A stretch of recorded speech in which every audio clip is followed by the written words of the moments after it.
Obviously, the other interesting thing from an M&A perspective is you can see on that map, Catalyst have been picking up a lot of tenure well west of Plutonic and starting to kind of circle their wagons around Fortnum a bit in a tenement sense.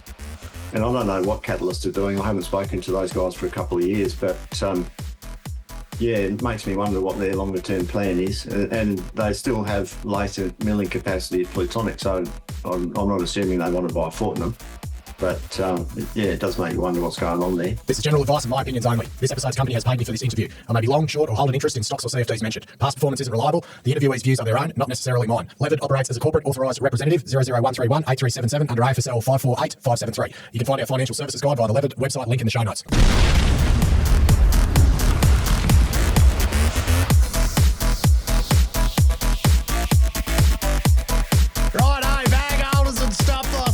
Continue the gold trend. Oh, mate, tell you what, another bloke that's thinking, Pato, you should have bought on market now instead of when they did the raise. You'd be laughing. Is there more to come?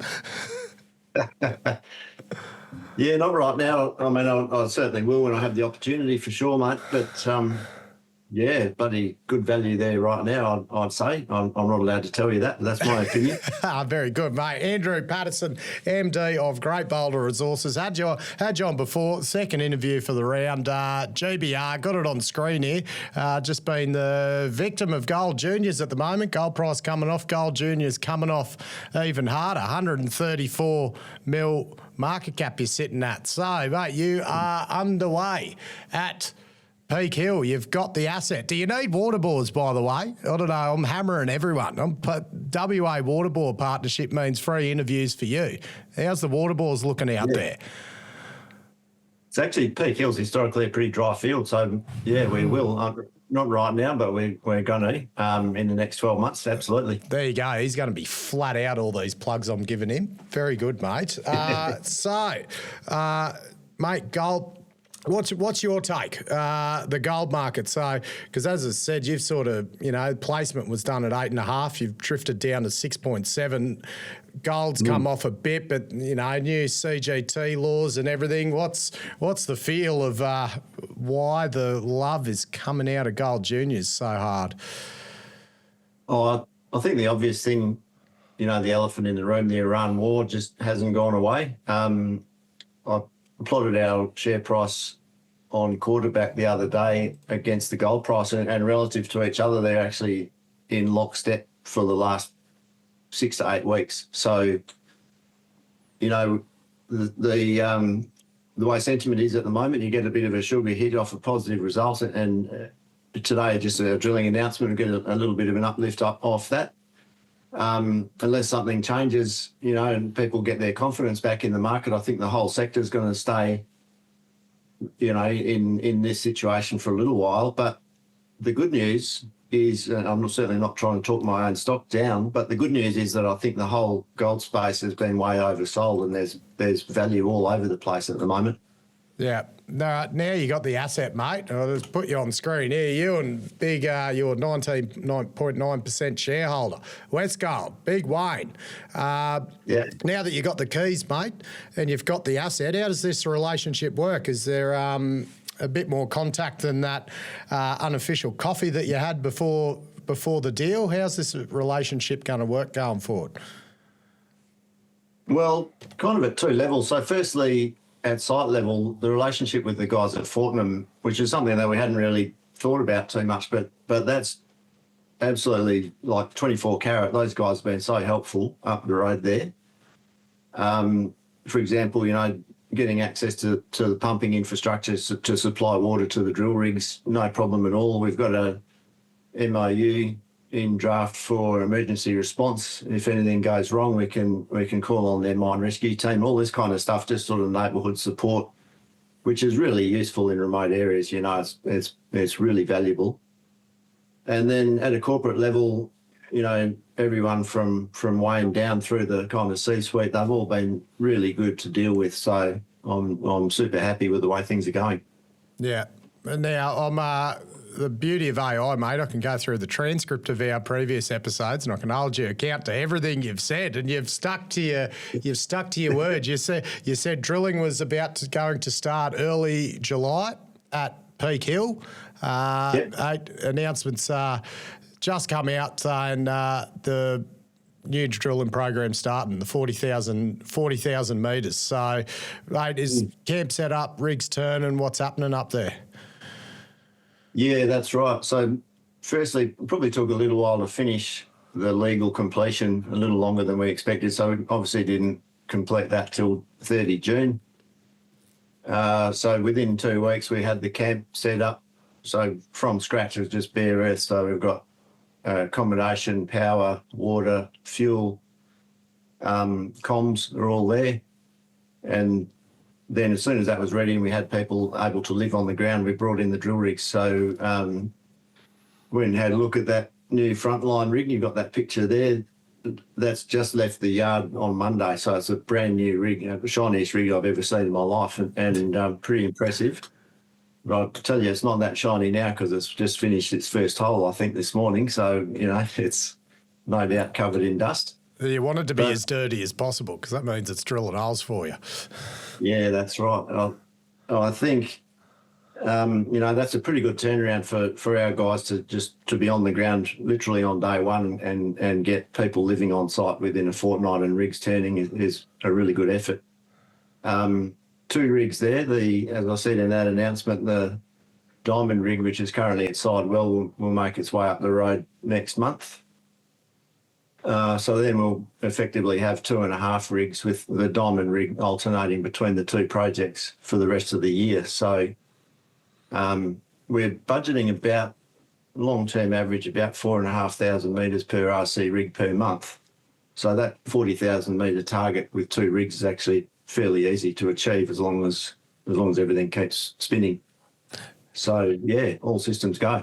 Those historical hits from Westgold at Golden Treasure, I'll read them out. I got them on screen. 19 at 13.3 grams a tonne, 10 at 18.8, 3 at 25. Is that the immediate target to follow up to get some easy wins, hopefully? Yeah, it is, mate. It'll certainly be one of them. I mean, obviously, those are really incredible high-grade hits. I mean, that's right next to Jubilee. So it'd be fairly easy and fairly obvious to wander over there and drill a bunch of holes into that pretty early on. At the same time, that rig, that's the challenge rig, is there at Jubilee, and it's doing a lot of infill drilling on that resource. The new rig, the frontline one, is down the south end at Durack and doing resource holes there.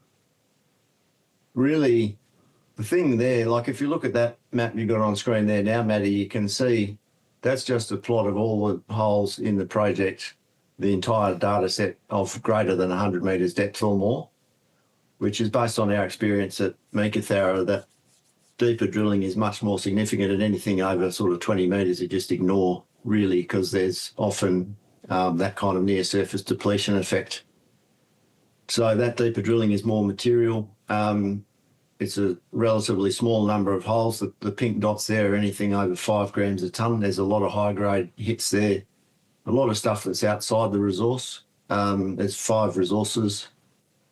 We haven't publicly spoken about anything older than 2025 just because it's very difficult with the ASX to provide enough validation for old drilling to satisfy the ASX, so we just don't talk about it. But there's so many targets there, we actually have to be quite disciplined in our drilling to not go wandering off chasing hits left, right and centre, otherwise we'll be there for years. So key thing is to smash out this program, update the resources and start pointing towards development in 2027. That and looking at that map there, like the 5 main deposits, so I guess 5 Ways, Jubilee, Durack, Harmony, Enigma, you got Treasure, Archers, Mount Pleasant. I think 5 Ways, correct me if I'm wrong, that's the biggest existing one, 230,000 ounces. Yeah. I guess what's inferred at the moment, what do you think is going to be where the attention's going to go to get first cab off the rank for ore to a mill? What's looking the most promising or easiest to get first ore from? Yeah, so probably Enigma from what we know at the moment. So if you consider Jubilee, it's quite close to the edge of a lease boundary, so we may have to adjust the tenements there. Enigma's right in the middle, Durack's right in the middle, but it's a bit further away. Harmony, there's cutback opportunities at Harmony, but we need to drill and confirm those. And there's water in it with water pumping infrastructure, so it's actually useful as a water reservoir at the moment. So long story short, Enigma kind of looks like the obvious first choice from what we know right now. But one of the key things in the next 6 months is to confirm those assumptions and basically firm up the batting order so we know which pit's going to come first and second, third, etc. Is that like, I guess in there, since you have got the keys, mate, has there been sort of, has your mind changed on anything based on all the information that you've started digging into about what you thought you were going to do and what you think you're going to do now? Not really. Happily, it's just confirmed what we thought in the due diligence. So there certainly haven't been any nasty surprises. There's been, in fact, a couple of good ones. And one example is that the mining and heritage agreement with the Gidgee Aboriginal Corporation was assigned to Great Boulder before completion. So we thought that might take a little while to come through the pipeline, but it was all signed up before we even finished. So we've got a mining agreement in place already, which is obviously, a big step forward. I'm pretty happy with that and looking forward to working with those guys moving forward. Yeah, very good. So that's and I guess with that and effectively the OPA in place, like it's just the MGCP and stuff to start actually mining with the granting mining lease. It's going to be pretty so-called easy. Yeah, we'll have to update some stuff like the groundwater study, the flora fauna survey, just the kind of things that have to be done every 10 years, particularly flora fauna, will need to be updated. We've reviewed all of that historical information from Westgold and certainly don't see any potential hurdles in any of that. So really, assuming sort of best case approval timeline for Western Australia is about 6 to 9 months. Obviously, to meet our end of year deadline, we really need to get those approvals into the department as soon as we can. So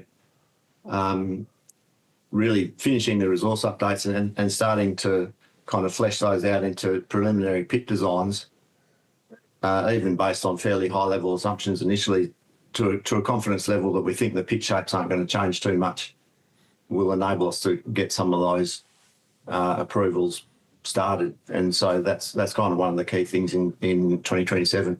That because you mentioned last time about the aha moment with the data coming in that was sort of reported at a $2,000 to $2,600 an ounce pit shell, Aussie, and we're up in the even gold price coming off. We're still in the 5,000s plus at the moment. Is that re-optimisation still on the cards? And then I guess when might we see that little easy win on the resource side?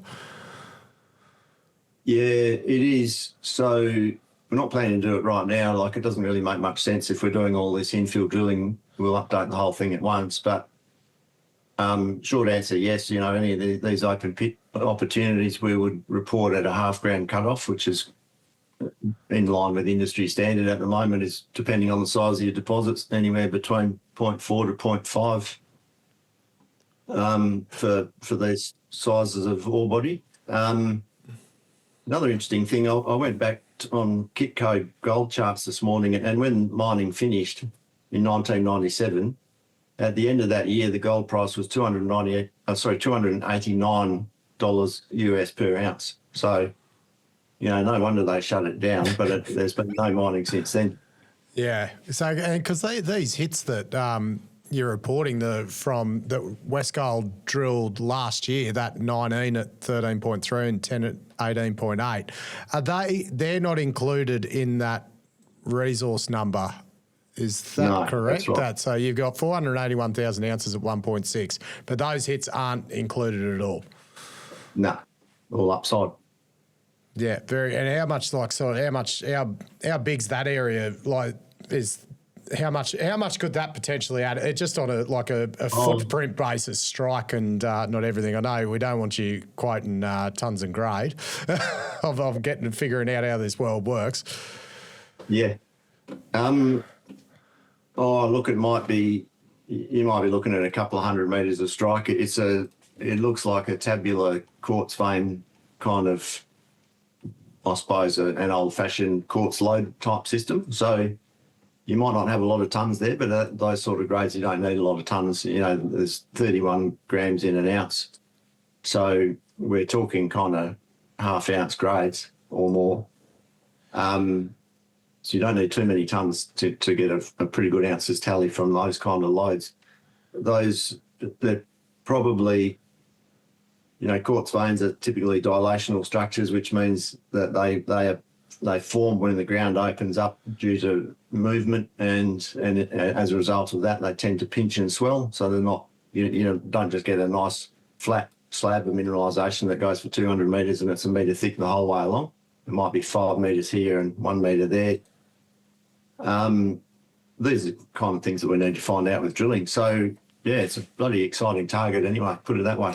Yeah, so, and because you mentioned last time, I got the quarter Gantt chart up here, and you were saying you effectively going to skip the whole scope and study, sort of head straight to PFS, and I guess we've got that coming on in about 6 months' time. That's still the plan? So pretty much for the rest of this calendar year 26, it's just going to be drill, and then we're going to sort of start seeing the commencement of those studies from next year. Yeah. I mean, we will front end some of those if we can. So, for example, if we finish the Enigma drilling early, do the resource on it straight away and get the engineers in the room immediately. So, the sooner we can get those kind of things going, the better. And when we last spoke, that comment about scoping studies was based on our experience with Ironbark, which was, we did that scoping study, thinking, wow, this is amazing. But the market didn't really care. And I think that's not a criticism of the market. It's just that scoping studies are kind of a little bit shit in terms of the level of uncertainty that they incorporate. And so if we can go straight to pre-feasibility and start bringing out things with a higher level of confidence, then we might as well, basically, because we're probably doing the work anyway.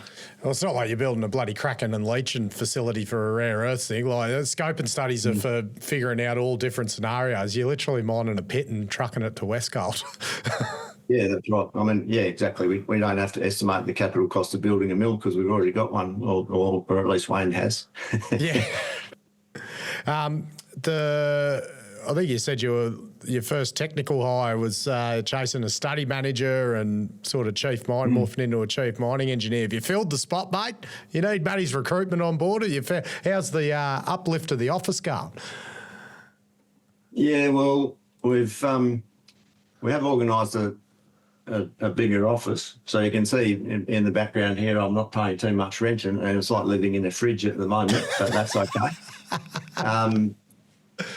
But to get back to your question, no, we haven't, and we're looking for a good mining engineer. If you know any, Matty, really a study manager is the key appointment, and that's just someone to kind of herd the cats. We'll have all these people in consulting firms. We'll have metallurgy, environment, hydros, geotechs, mining engineers, and they'll all be coming to us saying, what do you want to do with this and what do we use for that? And we just need somebody in the centre of the room answering all those questions and keeping them all pointing in the same direction. Yeah, because I don't want you wasting your time doing that, mate, because I assume that's you at the moment. Yeah. Scale comes less time at work, hopefully. No, or less time doing that stuff. Mate, can't forget about the OG Great Boulder. Poor things don't want it to become a red-headed stepchild, this project, but mate, you're on the 25th of May, you did release some further drill, and as you said, you're still Got the diamond rig poking in between both. 21 at 7.2, 9 metres at 14.1.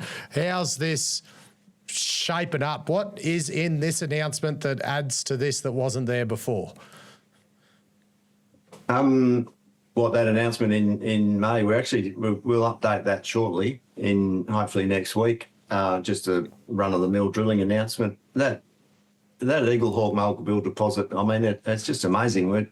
We're still finding gold outside of it, basically, in almost every direction. And which I said in that announcement, so I'm not kind of breaching confidentiality on anything, but yeah, geez, there's a lot of gold there, and we've got 780,000 ounces in resource. I'd say, there's 1 million ounces there at a canter. It's just so big, It looks like one of the biggest systems in the Meekatharra field. Certainly, it's got a long way to go to catch up to the resource at Bluebird, but it's certainly got the scale to do so. So, pretty exciting stuff. This the geology of it, mate. I reckon this has probably kept you interested in mining, dealing with these cross-cutting structures and everything. I've got it up on screen here. Why is this deposit the way it is, with flat, vertical, dipping structures all going all over the shop, and how much energy is it taken to sort of get a good understanding of how this system works? Yeah, it's certainly taken a lot of drilling, and as I think we've discussed in the past, and you can see on that section, the first holes there in 2020 and 21 were drilled back to front. So, that's the first mistake. Took us a while to figure that out. We turned the rig around, started to make sense. We've got quite a lot of diamond holes in there now to confirm those orientations, but it is pretty complex. It's essentially kind of shear bounded, as you can see, kind of penciled into that cross section. But within that, there's been probably at least 2 phases of movement. So we think we've got those early mineralisation zones, which are the subvertical ones. Then later on, it looks like a lot of that gold has remobilised into the quartz veins, which are the flatter dipping ones. We were initially assuming that all the high grade was within that corridor, but we're now starting to find it outside that on both sides. It's really interesting. The drilling is quite tightly focused, and in fact, one of the shortcomings of that is that we haven't even stepped outside the alteration footprint. So we've got something that's, plus 3 kilometres long, more than half a kilometre wide. We haven't seen really what background looks like in that rock unit, and there's just a hell of a lot of gold there. It's also very deeply weathered, which is sometimes an indication of a very large system, because you're getting a lot of sulfides in the ground, which exacerbate the chemical weathering process over millions of years. It's pretty cool. Geological dream, mate. It keeps us interested. Mate, how's everything else tracking there? I know you probably get the most common question you get asked about, just the progression towards the mining lease and dealing with the native title group. Any updates at all since we last spoke on that front? Yeah, well, yes and no, mate. All I can say is we had another meeting the week before last, and it was really good. And I haven't said that before.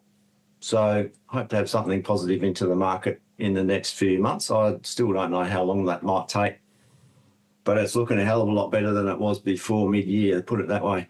Yeah. Oh, that's good. Best we leave it there. Leave that on a positive note. Good on you. Yeah. How long's that process been going for, out of curiosity? How many years? Oh, about 50. No, a bit over 12 months. I can't remember exactly when we started. Something like, 13, 14 months now. Yeah. Oh, right, mate. I guess the Westgold side of things now with that's I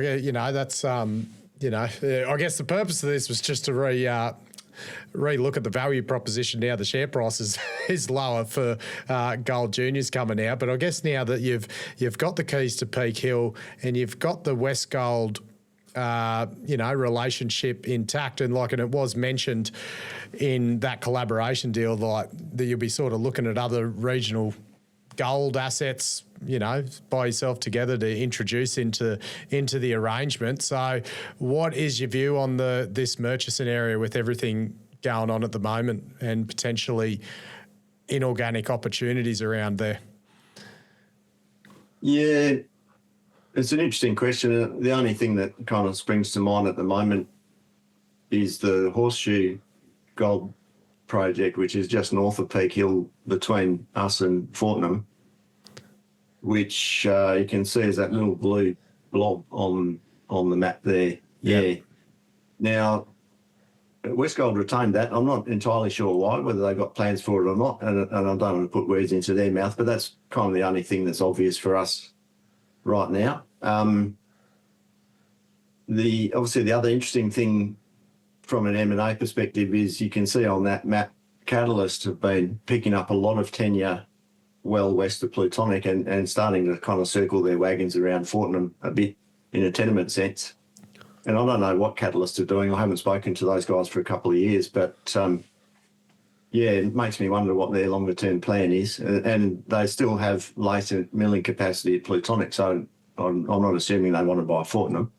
But it does make you wonder what's going on there. Yeah. I gather you haven't worn Wayne down on Paddy's Flat yet, as we mentioned last time.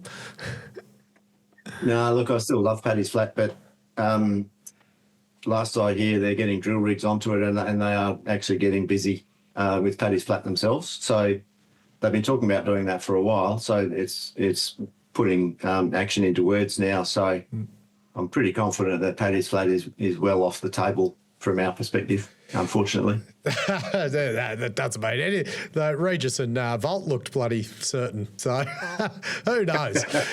Mate, so drilling underway. When can we start seeing some Peak Hill results? Mate, that is the exciting stuff that I reckon you'll be keen for. What's the turnaround times looking like at the moment?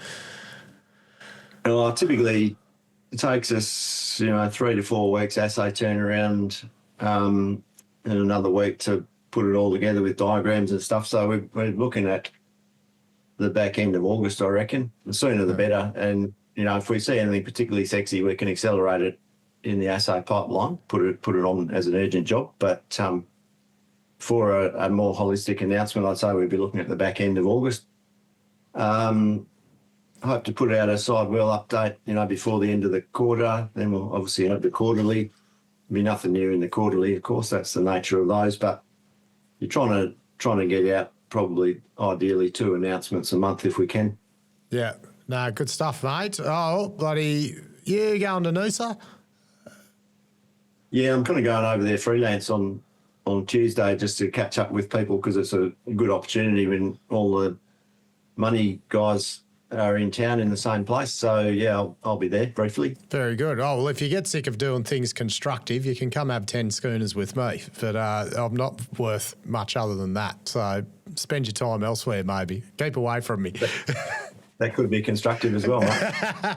No, very good, mate. Anything else that you wanted to get out there while you got the line, mate? We covered everything.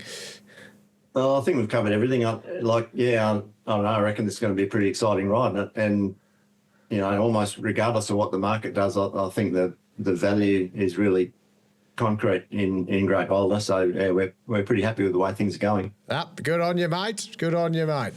Much congratulations on that deal getting through. So, good transformation. There's been been following you for a lot of years. So, I hope it all starts bloody flying.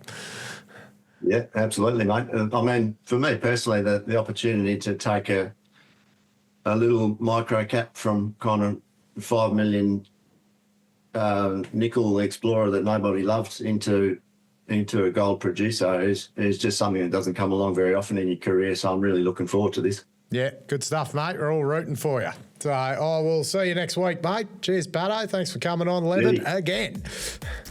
Thanks, Matty. Good to chat.